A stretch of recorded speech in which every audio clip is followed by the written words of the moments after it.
Hi, Marilyn. Hey Dave. Hello. Hello. Yeah, we thought we'd talk about this. I saw a Facebook post and I had a reaction to it. So we thought we might talk about it. There's in the countryside where I'm living, there are quite a few community groups for little towns. There's just like this town community group and that town and things like that, or the gardeners of this area, or the people who go on nature walks and stuff. It's really cool actually. So people share stuff and whatever. But I Mm. think there was a gardening group, and I saw this post where this lady had said, "Oh, I've got this caterpillar on my lemon tree, and I'm not sure. I'm thinking of like killing it, but I'm not sure if it's good for the environment. So maybe I'll let it live." Mm-hmm. And I'll be very honest about my reaction. It's like, wow, that woman doesn't seem to care at all for the life of this caterpillar, like its own life. It's only if it's got some good for the environment to maybe help her garden or something. I don't know. Yeah. So, yeah, I had a reaction and some negativity towards this woman. I thought, that's not very nice, lady. What about this poor caterpillar? It doesn't have a life. Doesn't it have the right to live or something? So then I sent it to you, and then out of that, you had a lot of thoughts. I think some lot of thoughts came up for you, which is not surprising. So what we could do actually, I don't know if you think your recording is really clear, meaning you've expressed your thoughts about this topic really clearly, and so maybe we can just listen to it, right? Sure. And then the two of us can then just share our further thoughts if we have any, and that could be the podcast about this, Yeah. about the life of this caterpillar. Nice. I think also just to add on a little bit to that, I I you tell me please tell me if I remember correctly that she in the photo that she posted, she mentioned something about I wonder if the butterfly that's going to come from this caterpillar is going to be is beneficial. Something to the effect of like, is it beneficial to nature? Yeah, she said, I think, would it be beneficial to the environment? That's what it was. Exactly. Yeah. So yeah, it did. And it's interesting when you first sent it to me and I saw it, I thought I kind of I was taken back a little bit also, and I understood a little bit what you were feeling. And then I kind of sat with it for a little while, and it's only a little while after, I would say, when I went back to seeing the photo that you sent me, yeah, of the caterpillar on the leaf, eating the leaf, and the post that she did, that's when it sparked something completely different in me. And and then I shared it with you. Yeah. And I think I was just waking up. So my voice may be a little low in the beginning. Just a heads up on that. But I think just the tone, just because I had just woken up. That's all. But yeah, it's No, it's okay. I didn't fall asleep when I was listening to it. that's helpful. I mean, hey, if it put you to sleep, that might be a good thing. Maybe you needed this sleep. Okay, so we'll do you want to play? You'll play the recording. What do I think? I think that that's quite normal that this woman didn't necessarily feel a care for this little being because she doesn't feel connected to it. I think that this could be a nice topic for the podcast. Let's see how we could name it. I'm not sure. We could just name it very simply our interconnectedness with everything that is. And we could talk about how if we are coming from one source of energy, like we know that we are born in different countries, that we speak different languages, that we look slightly different, maybe because of the pigmentation of our color of our skin, um, the way we talk, the way we walk. Maybe on the surface, we are more in tune with paying attention to those differences. It's not even that we're brought up to or trained to pay attention to those differences, but maybe somehow we are attuned to those differences because that's just what we're used to paying attention to. But if we were to stop, and perhaps this is where meditation can be of great benefit, is that when we meditate, and for example, we come in touch with some understanding, whether it can be any kind of type of spiritual understanding, where it goes a little bit more, it taps into how we are fundamentally uh, interconnected with everything that is. And we start to think about where we come from, where we really originate from, and um, whether we come from God, whether we come from evolution. Uh, we're all coming from one single source of energy that created us. If we really contemplate that, sit quietly and contemplate that, that's what most people will arrive to as this point of understanding. And so once we become attuned to this understanding, it could be perhaps a little bit easier or more, I'd say maybe it would maybe become more in our nature to feel connected to all living beings. And if that's the case, then let's just say this happens to me. I'll take myself for an example. Let's just say I begin to become more attuned to this understanding that we all come from one source of energy, and therefore all life is, validated. All living forms are given validation, are given meaning. So anything from the tiniest little microbe to a human body have the same value of life. One life is not more important, one being is not more important than the other. Then, in that case, with that understanding, I may look at this caterpillar who's eating my lemon, my the lemon leaves of my lemon tree in my backyard. Again, my. None of this is ours at all, but we are under the impression that we own these things, that they belong to us. But, again, going back to if there was a practice of contemplation and understanding that we are all part of the same thing, then also this starts to dissolve the sense of I, that I own things, that things belong to me. And then in that case, again, going back to this caterpillar, you look at the caterpillar who is just there being itself uh, and sustaining its life by eating the leaf, because the leaf is how it sustains its life. Just like for me, the way I sustain my life is going to a supermarket and buying food and putting that food in my body to sustain my life, right?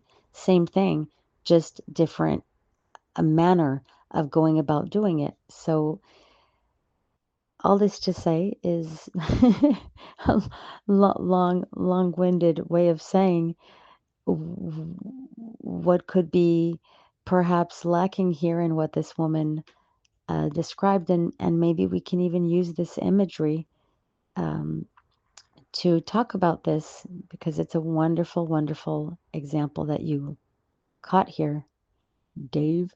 Um, uh, is that this goes to show not her lack of compassion, but perhaps her lack of feeling interconnected with all things, her lack of feeling connected to Source. And this is something that we have all been through in the past, or are going through now, or will continue to go through is the lack of connection with source, with the very thing that created us.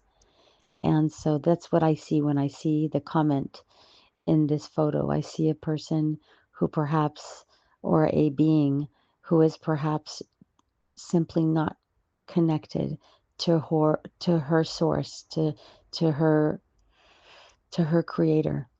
Um, and that is, of course, a big topic. It's a very big topic, and maybe we could talk about that next, since this caught your attention and it's just all encompassing. It just it it basically is interconnected to everything. This lack of connection with source. I mean, look at you and me. How many years we were studying together at the Picer Institute, all of those years, and the fundamental connection with source was lacking. We had the conception, we had the concept of it in our mind so deeply ingrained. We really resonated so strongly with the understanding that the system was generating all of consciousness, right? But but and maybe, and you'll, of course, you'll come back, because you're going to have thoughts about everything I'm saying right now. Many, many, many thoughts. Probably. But look at where you were when you were in China studying the concept of this interconnectedness, okay? Like understanding it conceptually, and look at the difference with how in tune you have become with that understanding, how you have begun to embody it once you started spending time in nature. From my outside perspective, looking at you from outside, I see that when you began to spend time in nature, when you went back to Australia and you started spending time in nature and you started going over to that body of water every day that was next to your RV on your way to the coffee shop, and looking at those beautiful sunsets, and you started to just really take that in every day. I think that what happened is that you started to embody the things that you had been learning in your in the mind, that were in the mind, but that were not yet in your body. And of course, we're starting to understand how important the mind body connection is. um, our understanding and our connection with source energy cannot just be on the level of the body, and it cannot only be on the level of the mind. It has to be integrated into both to begin to really connect us, truly connect us with source energy. At least this is what I'm starting to understand. I could be way off. This could make no sense at all, but this is what I'm starting to feel. This is why I'm feeling such a strong pull to go live near nature once again, because I am, um, because as much as my body is feeling a little bit more attuned and more connected to source, my mind is still so, so, so taken and distracted, um, and distorted and disoriented because of the influence of the city that I live in, the energy of the land. There's the concrete, the cars, the pollution, all of that has an energy field that is affecting my mind very, very, very much. And so, if it weren't for me living at a Buddhist community where I'm meditating more often, and I'm influenced, I'm absolutely influenced by the Buddha's influence. The knowledge, the understanding that came from Buddha is influencing my mind every day because of the environment that I'm in. But I am absolutely convinced that if I was not living in this environment in LA right now, I would have probably had to leave LA a long time ago. So there's that. Lots of information. Knowing you, you're going to say, let's put this into the podcast. But um, yeah, I'm sharing all this with you. So maybe when we talk with each other, we could talk about this and then you could maybe remember some of these thoughts I'm having. Because knowing me, this is probably going to go right out of my head and I won't remember it. Ah, which is great. I'm totally surrendering to the beauty of information coming in and going out, coming in and going out. It's so beautiful. I'm loving this flow and I'm starting to embrace it, instead of having some kind of negative feeling that my memory's changing or my memory's not what it used to be or I'm forgetting things. And you know what? I'm letting all of that go. That's not what's happening here. There's a reason a lot of people are losing their memory these days. There's a reason for it. We are moving into a new paradigm. There's a new consciousness that's here, which is to be more present and to be more in flow. And if we are to be more present and more in flow, we need to be able to drop some of the information that is coming through us. It's not coming to us for us to own it and grasp it. It's coming through us so that it can flow through us. And so, yeah, see if that resonates with you also, because I can tell that sometimes there's, just like me, you have a resistance or some kind of like, a little bit of a feeling. It can be a tiny bit of a negative feeling of how the memory is changing. Our memory is changing. But again, we're going to do a podcast on memory because memory is just such a fascinating topic. And I think it's so related to our mission here while we're here. For lack of a better word, there is no mission, but it kind of is. Our our life is a mission, just our body being here, our consciousness being here on earth is the mission. So there's no mission to there's nothing to do, but our being here is a mission alone. It's that the mission is embodied within us. But yeah, I would invite all of us to really look at memory differently and to just let this information flow in and out. And if some of us get frustrated with one another because that person forgot something or didn't remember it, that's on us to go inwards and realize why we're feeling constraint or tightness about that. And that's what I'm doing when my mom repeats something to me, or even you forgot something that you told me or that you did, and then you tell me again, or you do it again, or Sibyl, whoever is doing this, and of course it's the people nearest to me that this is happening with, and I can feel the tightness inside of me, in my mind, and in my body constricting, saying that shouldn't be that way. That person should remember that. Why aren't they remembering it? And you know what? Again, it's a beautiful reflection on us, on ourselves, and where we're tightening and where we are being constricted and not allowing things to just flow. So to the many, many topics that we're going to be discussing, and hopefully we could just, yeah, just be in the flow of continuing to discuss these topics. I think they will be very relatable, and anyway, it doesn't matter who hears any of what we say. The most important thing is for us to allow this information to flow through us and outwards, because that's what it's here for. So wow, that was quite a recording, Marilyn. You had a lot of thoughts came up for you, right?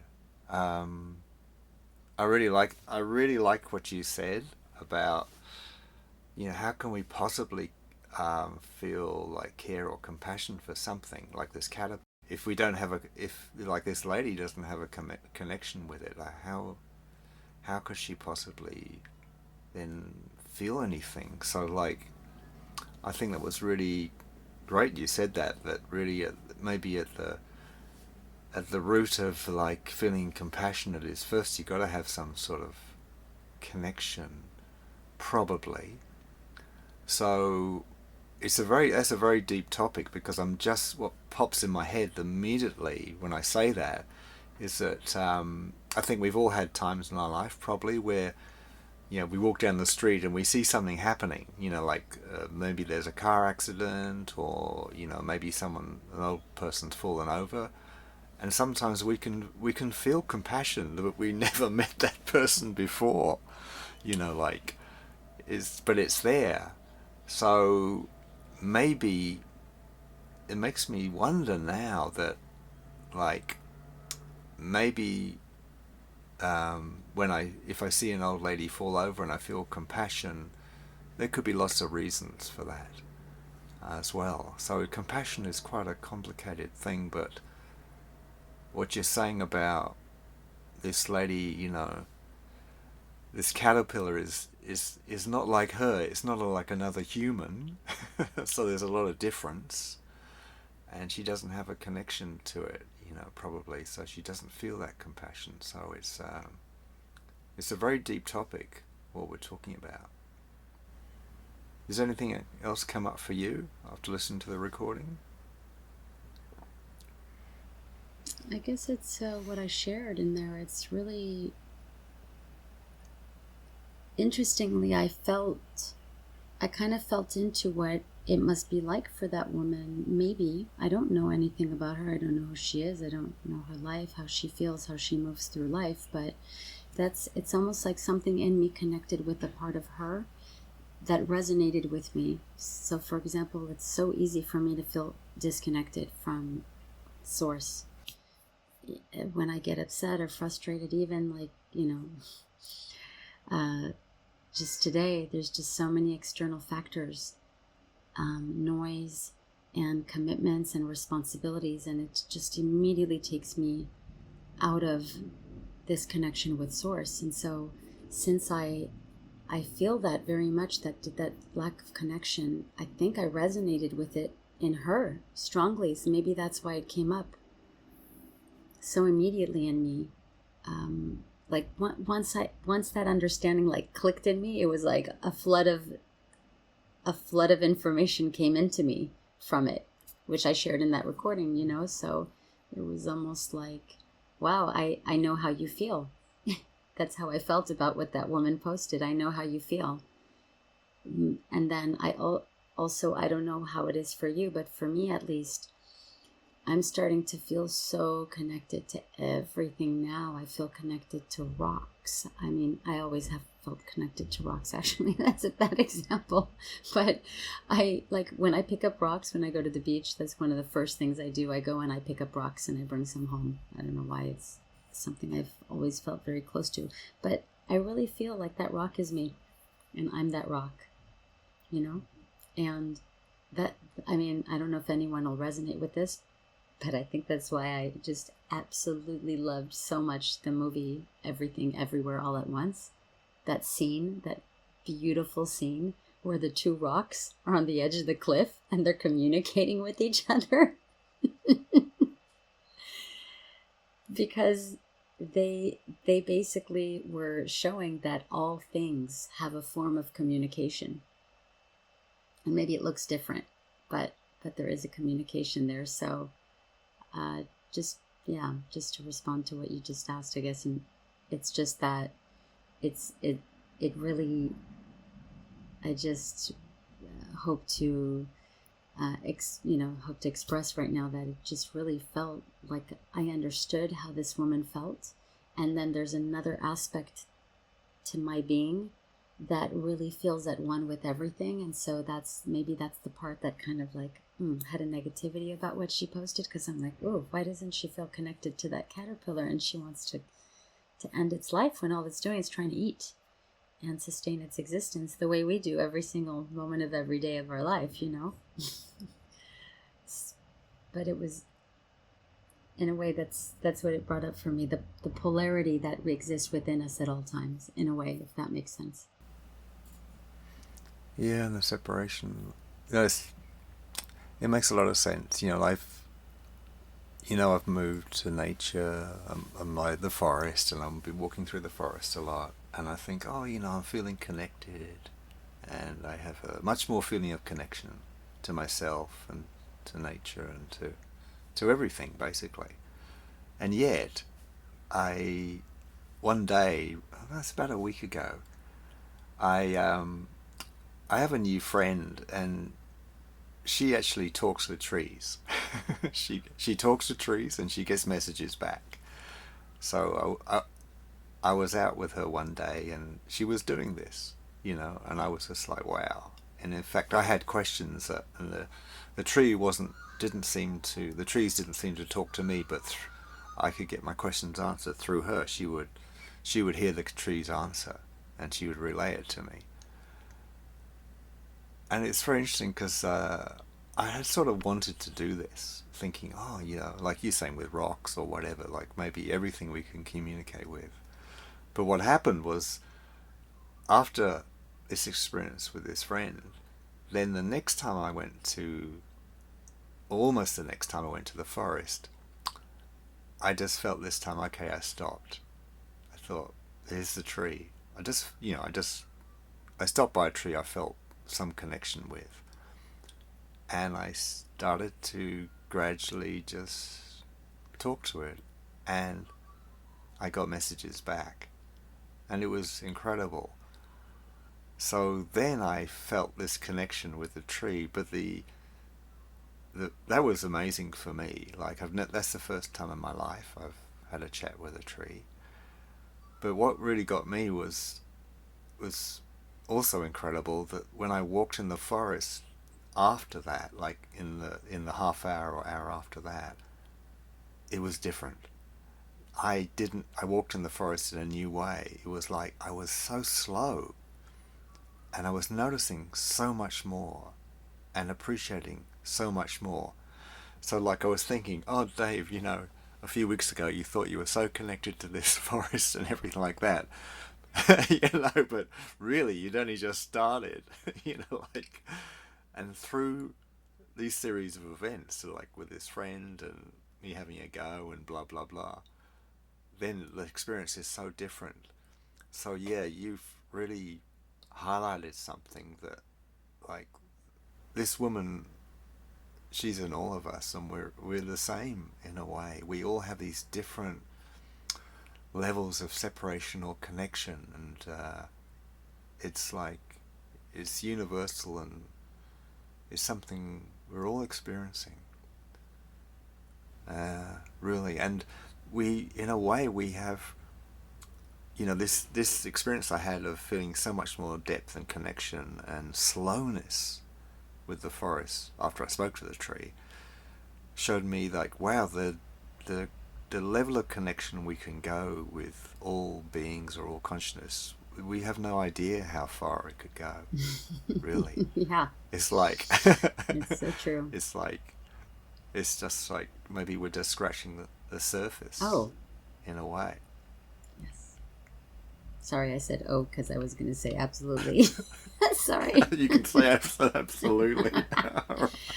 All right. Yeah, It's like, yeah, absolutely. I mean, it really is. You can communicate with everything around you. You can communicate with everything that exists. yeah, you can communicate with everything. Yeah, and it's interesting because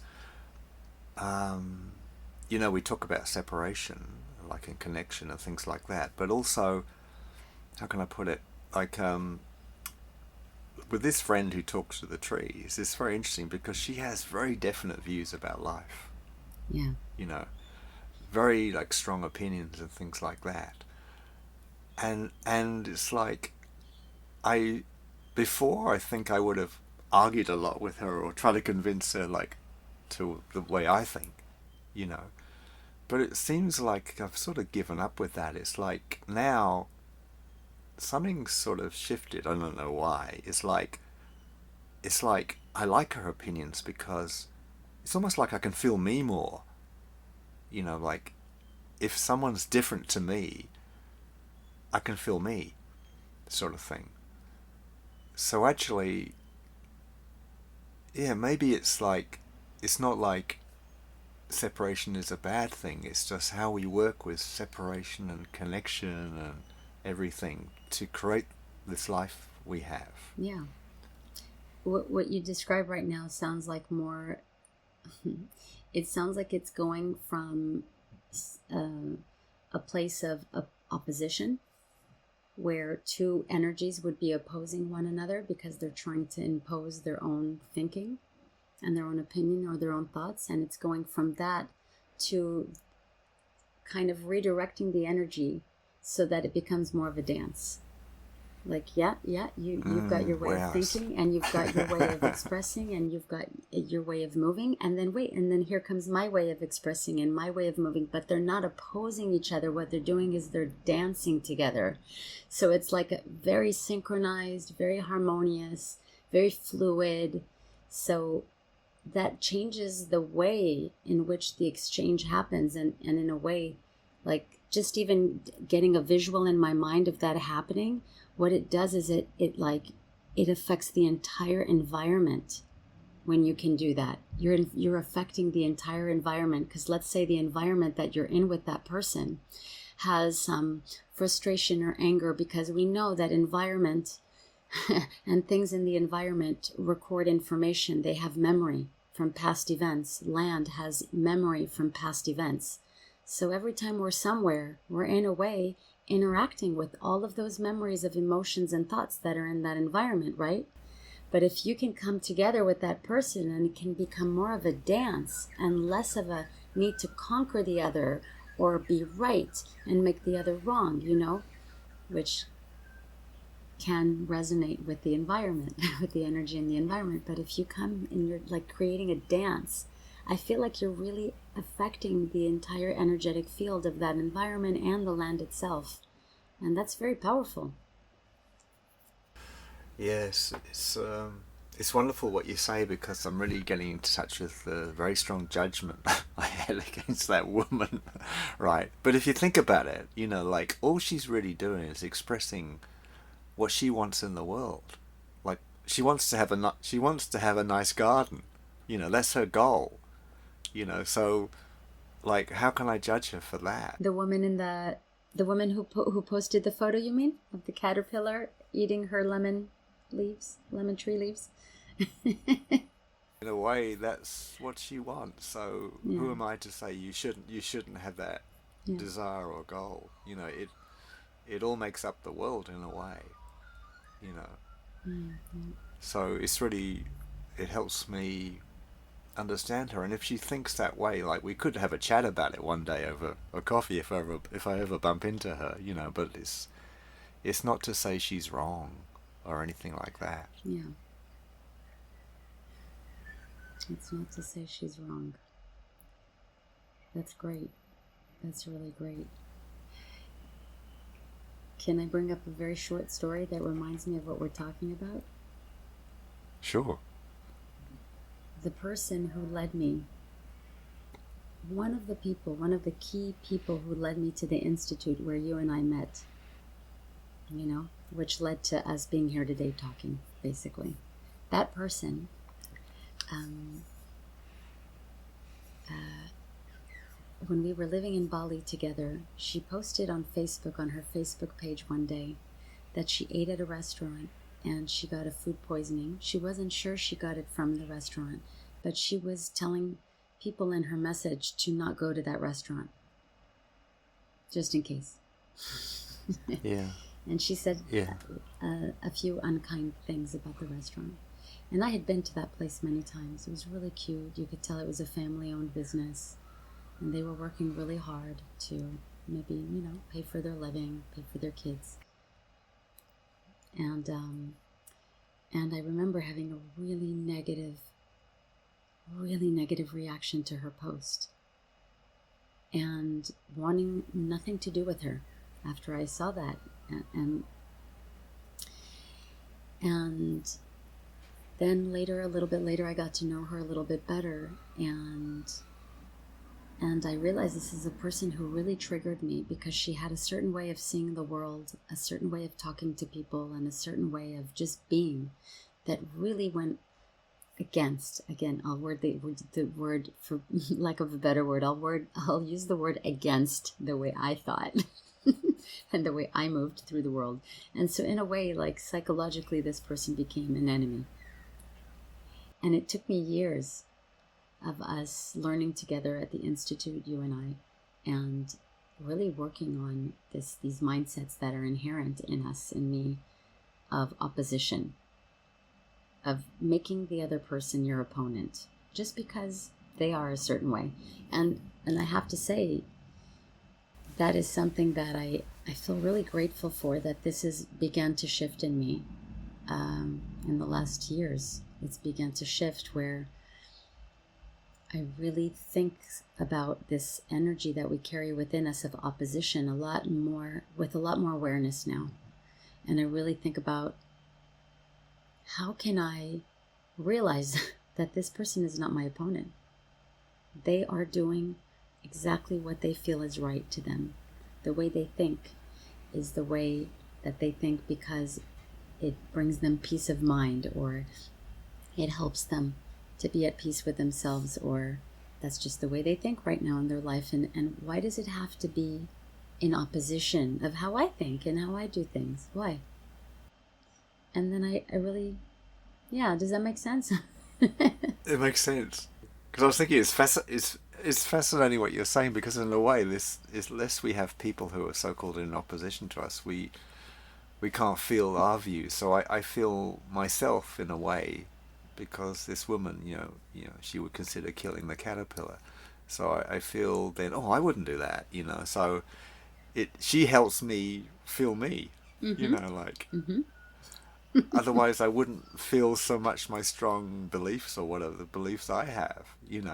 And I'm sure if we sat down and we had a chat, she would maybe feel very strongly about her beliefs or something like that. So it's, in a way, we say in opposition, but it's actually allowing us to be, in a way, who we are. So she's not in a way, she's not in opposition to me. She's helping me Exactly. feel who I am. Exactly. It's funny, isn't it? Yeah.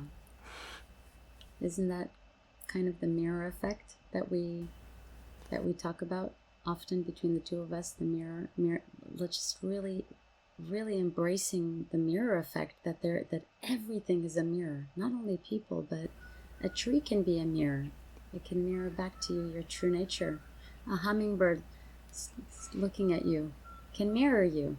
It shows you. It awakens something within us that's pure and calm, and because it's reflecting something in us.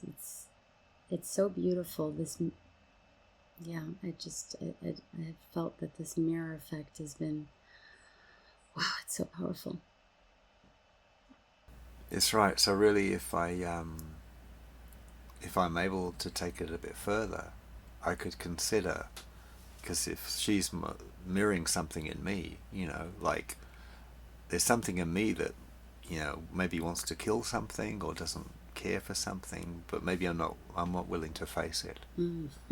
So she's showing me that, in a way, or I've sort of, we use that word projection. I've like projected that like scenario happening for me to face something. So it's good to then consider, what is it, I can then think, what is it that I wouldn't care for, that I'd want to kill, or I wouldn't want to look after, or something. There's something there, otherwise I wouldn't have this strong reaction. I guess that's sort of what you mean by the mirror. It mirrors something back to us about ourselves. Could it be also that she's just reflecting our mind of opposition? Yeah, it could be. It could be. You know. Wow. It's funny because now you say that. The funny thing is, I'd like to meet her. It's funny. I suddenly get a feeling I'd like to meet her. Like I'd like to meet her, not to have a fight with her. You'd like to meet her? You want to give her a hug? Yeah, well, it's like that. It's like that. It's like, but why is that? Why do I feel that suddenly? It's very interesting. Like, um, and I think this has happened in history where people have been huge opponents and then they've suddenly made Oh peace. yeah. Oh God, I love those stories. They just, oh. Oh yeah, I remember. It's in the wasn't that in one of the Captain America Yeah. movies where there's like the dark opposition. I can't remember the guy's name. They're fighting, they're fighting, and they're fighting, and then suddenly at the end, they're buddies. He puts his hand out to save him. He puts his hand out to save him. Well done. He puts his he puts his hand out to save him, and they've been enemies all along. And the guy suddenly has a realization, I would say, that they're both the same, that they are both one thing, and that if if they drop the up the thought or the idea that they're opponents, he just had a realization that they were both the same, that they both wanted the same thing. It was so beautiful. So this is beautiful and very connecting. Like if we could catch that, that what that person is, um, causing frustration in me or irritation in me is something about me as well. So we're actually the same. Yeah. Yeah. Okay, that's wonderful, Marilyn. Thanks for the chat, Yeah, thank you. Thanks for this discussion. Yeah. and thank you, Caterpillar. Thank you, Caterpillar. Thank you, lovely lady who posted that message, who posted that photo, and who evoked something in both of us, which is so beautiful. And that's another thing. Once you start to open your mind and look at things and look at the interconnectedness, I really feel like we can be so awakened by things that people do rather than have a mind of opposition. So it's really about transforming that mind, which they talk a lot about, um, about in I think in all spiritual teachings and all teachings that really try to help us to come back to our essence of what we really are. I think at the core it's always about that. Yeah, yeah. So like the whole journey is in the end about us, what's inside us, and how we create our world. Okay, thanks a Yes, lot. thank you, Dave. Look forward to our next one, and thank you to everyone for listening. Yeah. Yeah, thanks everyone for. Yeah, we just appreciate being here and discussing these ideas and thoughts. Yeah, it's great that you're here with us. Thank you. Okay, be well. We'll talk to you soon. Bye for now. Bye. Bye. Bye for now.